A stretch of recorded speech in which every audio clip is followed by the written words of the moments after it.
Guys, तो अभी आ चुके हम घर और अभी हम जा रहे हैं खाना बनाने के लिए, क्योंकि आज हमारा लोग का खाना है। तो हम जाते हैं खाना बनाने के लिए और आप लोगों को हम ये तो मेरा इधर भगोना पड़ा है, तो मैं अभी जाके इसको धोता हूँ। धोने के बाद बनाऊँगा खाना, फिर हम खाएँगे। आप लोग को भी खिलाएँगे। कमेंट में ज़रूर बताना खाना है कि नहीं, क्योंकि आज हम बनाने वाले हैं कुछ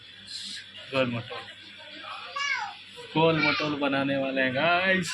गोल मटोल, क्योंकि जो कभी न किसी ने बनाया तो होगा, लेकिन मैं आज ऐसी वही चीज़ बनाऊंगा जो कि हर लोग बनाते हैं, और ऐसा गोल मटोल करूंगा कि खाओगे जमीन में तो लगेगा वाह। तो मैं वीडियो यह कि बंद कर रहा हूँ और मैं जाता हूँ बनाने के लिए। तो कभी दिखाएंगे आपको मैं क्या बना रहा हूँ। दूसरी की रात है इसलिए नहीं दिखा सकते, और अभी टाइम भी नहीं है। तो वीडियो ज़्यादा लाइक करें, शेयर करें, कमेंट करें, फॉलो करें। मुझे पर दूसरे जय है।